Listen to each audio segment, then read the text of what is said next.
How to proceed. Long-time lurker, first-time poster, throwaway for obvious reasons. I, 24F, leave on a flight in 3 hours for a 5-day business trip. My husband, 28M, is currently sleeping, and I'm finishing packing. A text message popped up on his phone saying, "Yeah, I'd love to spend the night. That'll make things so much easier." It was from a friend, 18F, of his who we've had disagreements over before, mostly because he doesn't feel the need to tell me anything about her, when they hang out, etc. Which he does on his own for all of his male friends. He has a number of female friends, and I really don't mind. They're good people, and there seem to be boundaries in place. Not with this girl though. Texts from her frequently pop up throughout the day, and as late as 1 and 2 in the morning. I'll admit it, curiosity got the better of me, and I read their previous few messages. He invited her over to go on a day trip with him to his favorite place to smoke weed. It's her first time. He then invited her to stay the night before, so they could get an early start the next day.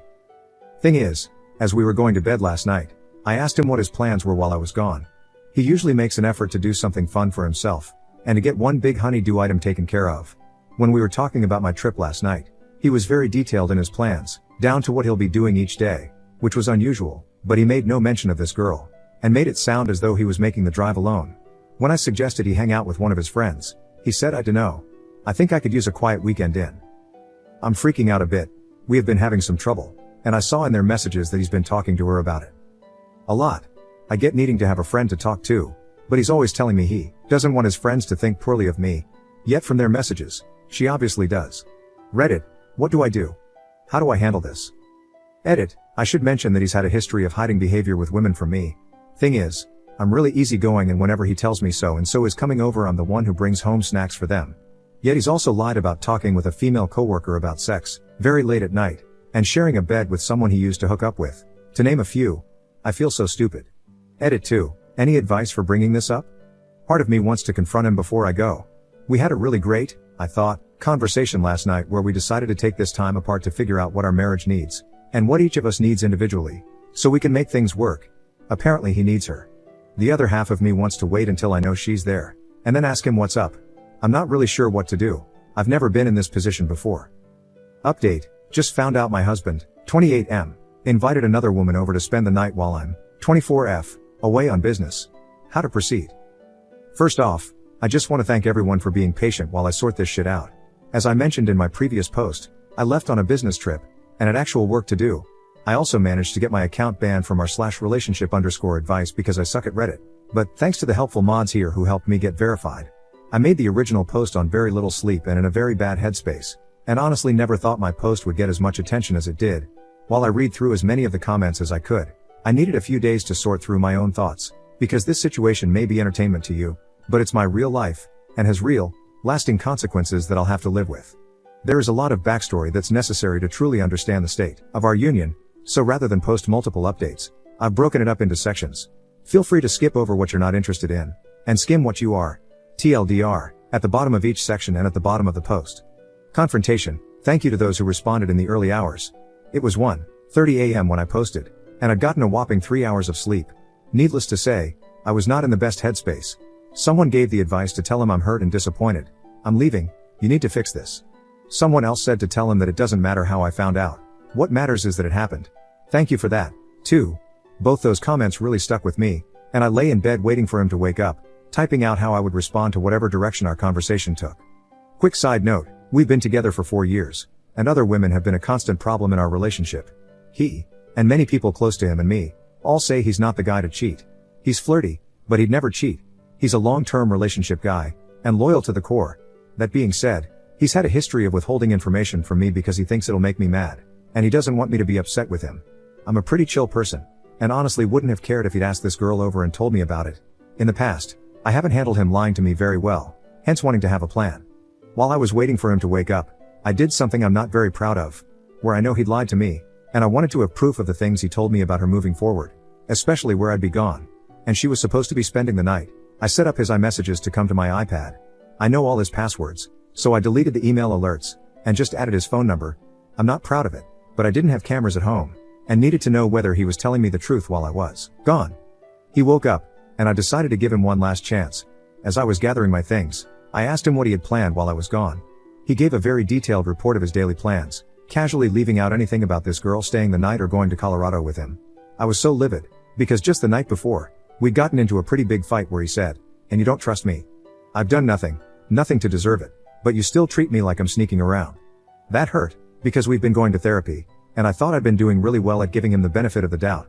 I used to check his phone, BC of the earlier problems we'd had, but haven't done that in months. It made me feel crazy and ashamed at the time, and now here I was, standing in our bedroom, watching my husband lie to me through his teeth. I said, "I know you're lying to me.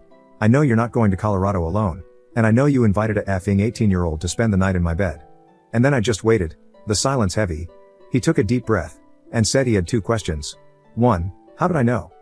It doesn't matter. I know. 2, did I know during our conversation last night? Quick side note, we've been having a lot of problems lately. We both have mental illnesses which are sometimes exacerbated by the others. He has ADHD, depression, and PTSD, and I'm starting to wonder maybe bipolar of some sort. And I have PTSD, anxiety, and a number of health issues, and he's not very good at controlling his anger. Nothing more physical than throwing things or punching walls, but it is absolutely verbal and emotional abuse. I wasn't sure if it was before, but after a recent fight we had in which I asked him to stop screaming at me so I could finish packing, he said, "You can multitask." Yeah, I realize he sounds like a shit person. And when he's in that headspace, he is. It's very much a drive, Jekyll/Mr. Hyde situation, and when he's kind and calm, he's the sweetest, most loving person I've met, and that's who I fell in love with. I care for him, even at the same time as I know that I don't deserve him. So the night before, we had a very heartfelt, emotional talk, in which I told him I wanted him to be happy. I could tell that he wasn't, and I thought he should go home, several thousand miles away, for a few months to figure himself out. I told him I would be his biggest cheerleader, and that if we ended up staying together or divorcing, I would always love him, and he would always be my family. We've been through some shit, both together and separately, and we were both sobbing by the end of it. But here's the kicker. I told him that if he needed another woman to make him happy, I would let him go, and support him as a friend. End of side note. As a result, I was probably pretty harsh in my response, and said, "No, I didn't know during our conversation last night. And now I feel like an idiot, like my husband has been effing a teenager and I just gave him my blessing." He tried to get defensive and said that it's not like that. I got really quiet, and said, "You're a very smart man. But if you can't see that girl wants to get in your pants, you're a effing idiot. She texts you about her taking bubble baths, and you effing tell her about all our problems.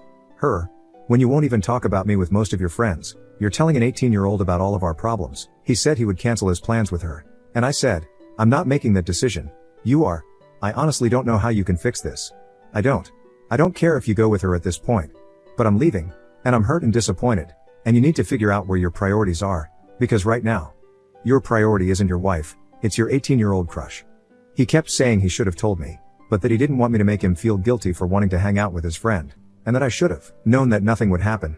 I asked him if he loved her, and his gut response was no, of course not, that's not at all what I'm looking for, and said that most of the time, he doesn't even like talking to her every day because she's so immature. I told him he was an idiot if he thought she didn't have feelings for him. He tried to push back, but I told him I was 18 once, and I liked someone who was 28. We went on a date, but when he found out I was 18, he told me he couldn't see me anymore. I said it was fine, and that we could just be friends, but I still tried my hardest to get him to fall for me. He was silent after that for a long time. That was it. He drove me to the airport. He cried a lot, and apologized a lot. I felt a lot of nothing. Heartbreak, maybe? But there's been so much turmoil in our relationship that I just didn't care anymore. The fallout, we left things the way we'd planned to leave them during the heartfelt conversation the night before. We both planned to take the 5 days I was gone to do some soul searching and figure out what and where we needed to be happy. Then, when I got home, we'd talk it over, and make a plan. Well, when my plane landed at my destination, and I got a text from my husband saying that he would be moved out of our house by the time I got back, and that he's going home to the East Coast. He said he was sorry to leave me to manage our upcoming move on my own, and that he knew I would be better off this way.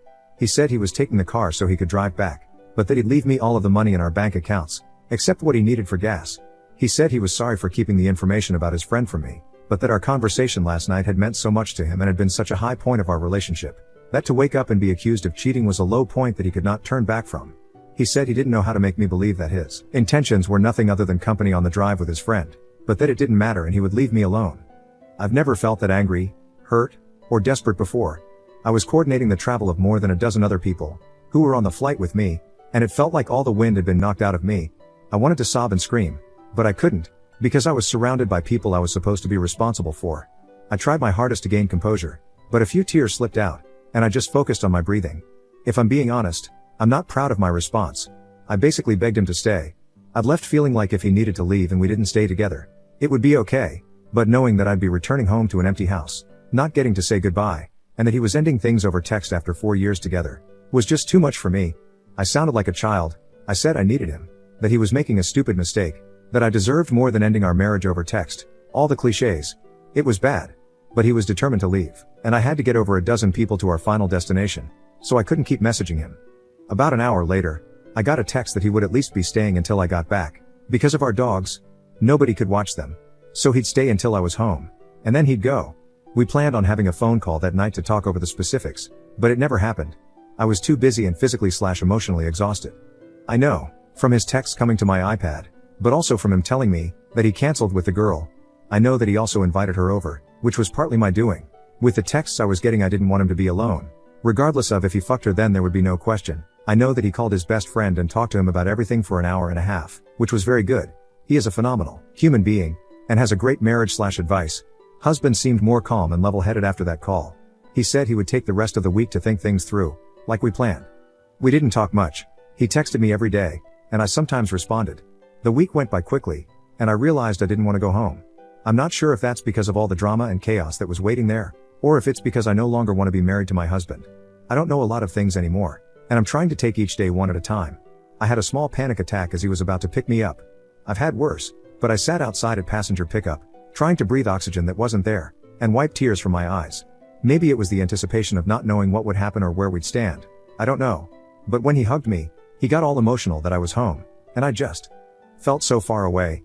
You know how when you hug someone intimately, it feels like your souls are hugging? It felt nothing like that, which was new. It felt like hugging a stranger. So yeah, now I'm home. My flight was delayed, so we both just crashed into bed as soon as we got back. I was asleep when he left for work, so we haven't talked about anything. But I'm expecting we will tonight, and I'll post an update then. I know you may be looking for more resolution, and I wish I had it. I don't even know what I want to do yet. Part of me is ready to leave, to be done, to move on with my life. I'd want to take a good chunk of time and work on myself, but then I'd want to find someone who is transparent with me, and who understands and accepts the many parts of me that may be inconvenient, but are still me. Part of me wants to give him one more chance, one more opportunity to get his anger under control, communicate well, and make things work. To you, reading this, it may seem black and white, but to me, living it, it's anything but. I've spent nearly every day with this man for 4 years. We've lived together for 2.5. We have 2 dogs, a house, a life. It's hard to just throw that all away, even if it's what ends up being best for both of us. But that's not a decision I'm willing to make lightly or on a whim. Since I left, he's been much better about following a routine, and he hasn't texted the girl at all. He did say that she IM'd him at work, and that they talked there for a bit. I appreciated the honesty, but not knowing what they talked about has me nervous. If we do stay together, there's a lot of work that will need to be done. I told him he can kiss me on the cheek, but for right now, I can't be vulnerable or open with him, or trust him at all, because of the anger stuff and things he said to me during that fight. It'll take a lot of time and patience, and I don't know if he's willing to give it. If you want me to read and consider your comment, please don't throw him under the bus. He is absolutely in the wrong in this situation, but he's also been through a lot and I understand his behavior, even if I don't excuse it. He is not a piece of shit, even if he may be acting like one. Edit. Forgot to add that while I was gone, I saw messages from them on my iPad in which she admitted that yesterday when you asked me about your hair I got nervous because I'd rather avoid the confrontation of this conversation. But I just have thought about certain things that completely cross the line of being friends and I didn't want to put myself in a situation that I might not get out of. If that makes sense. I don't know if that does. I just didn't want to get myself in a tempting situation, so I needed to put up a wall. I'm going to go do some climbing. He responded, that makes complete sense. I really understand. I knew I shouldn't ask. That had always just been a very comforting action for me, and I was giving into my sadness.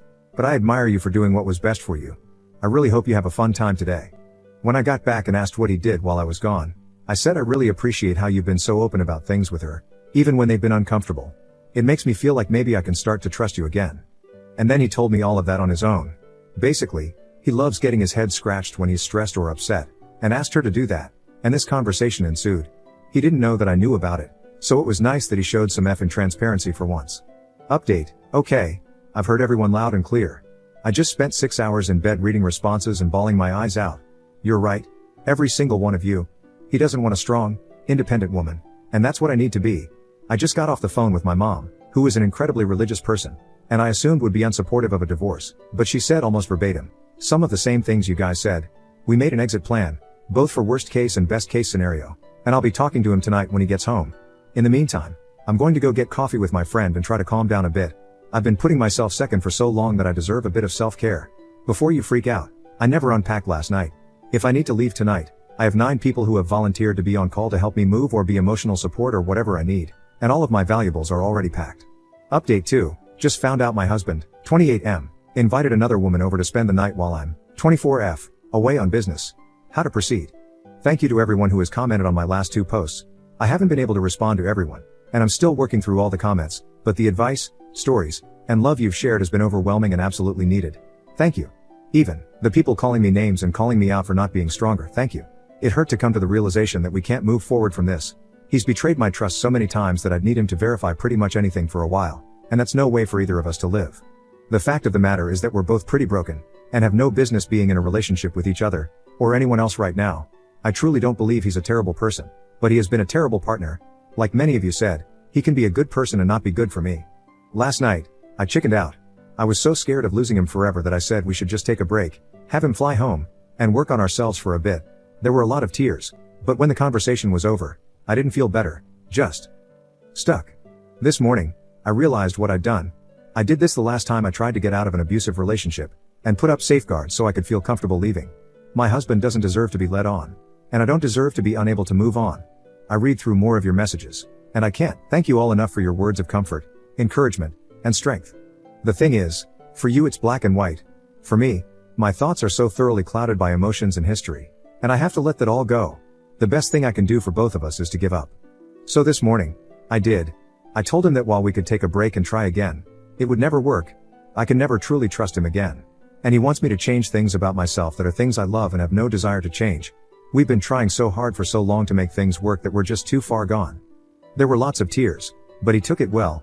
He's agreed to a no contest divorce, and we'll spend the next few days packing up our house before the lease is up at the end of the month. Some of you may come at me with pitchforks for not screwing him over, or breaking up last night, or leaving him to deal with the house alone, but that's okay.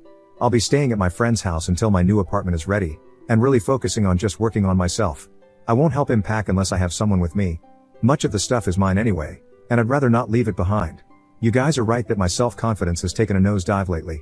I have a lot of healing to do before I'm ready to consider love again, and I have 2 appointments scheduled with my therapist this week. This man is not a monster in my book. He's a little boy that needs to grow up. We both made our fair share of mistakes in this relationship, but rather than feeling sorry for myself, I'm choosing to take those lessons and move on. I'm the kind of person who is very good at bouncing back. It's just the getting out that's hard. Thank you all for your help in that. I wish him all the best, and simply have no desire to harbor hate in my heart. Because I know how easy it is for manipulated, abused women to go right back. I've talked a lot with my family and close friends over the last 48 hours. I previously didn't share a lot of what was happening with them because I was embarrassed. Everyone always said we were the perfect couple, and I was so ashamed of all the problems we had. I've informed these people that they are not to let me go back, should it come to that, in no uncertain terms. I don't think I'll get to that point, but I just want to be sure. Edit, as a side note, I shared it for me, because damn I needed the loving slap in the face that this sub so gracefully provides.